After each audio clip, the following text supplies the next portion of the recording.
trois animations pour introduire les polynômes de degré 2 avec la résolution algébrique de l'équation de degré 2, la factorisation et la transformation du trinôme en binôme. Le but c'est de montrer que si les droites et les polynômes de degré 1 donnaient des problèmes dont le nombre de solutions pouvait être 0, 1 ou l'infini, ici on va avoir une autre gamme de possibilités. La première animation présente des paraboles avec l'équation. On peut faire varier le curseur ici. Et on demande aux élèves de lire le nombre de points sur l'axe X et de faire un calcul manuel d'une valeur magique, b carré moins 4ac, pour en tirer une correspondance.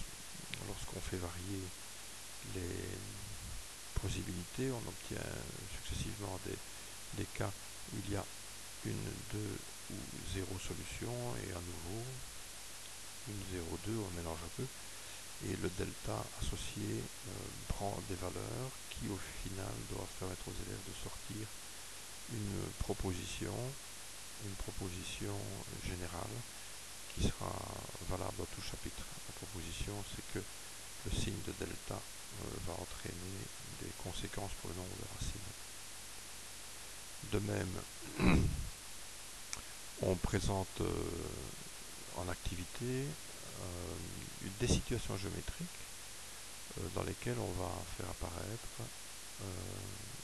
une parabole, une droite, et en manipulant les curseurs, on peut montrer que le nombre de solutions est soit 0, soit 1 dans ce cas limite, soit 2, et de même on peut manipuler la droite pour arriver aux mêmes conclusions, donc 0, 1 cas ou 2 cas d'intersection.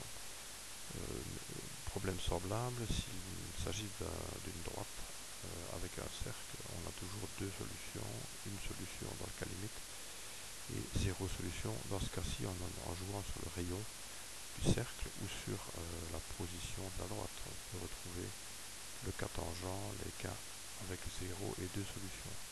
Idem pour deux paraboles entre elles avec les axes de symétrie verticaux, idem pour deux cercles. À nouveau, on peut jouer sur le rayon des deux cercles, de sorte qu'on retrouve tous les trois cas dont on a parlé.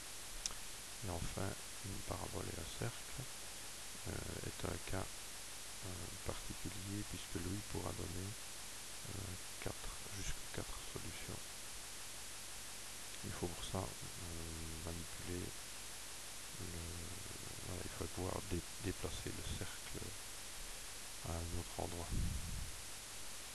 Enfin, dans la troisième animation, on se limite au cas d'une droite avec une parabole. On a successivement 1, 2, 3, 4 droites différentes, et dans tous les cas, on montre qu'il y aura deux solutions lorsque la substitution d'une équation dans l'autre génère un problème de degré 2 avec un réalisant positif. De même, il peut y avoir aucune solution dans ce cas-ci. On peut cacher cette partie-ci avant de faire les conclusions. La substitution conduit à un problème de degré 2 de réalisant négatif ou de réalisant nul. Et enfin, encore une fois, un réalisant nul. Dans les deux derniers cas, on montre que l'équation que l'on obtient est une équation particulière, puisqu'elle peut conduire par produit Arkham à un carré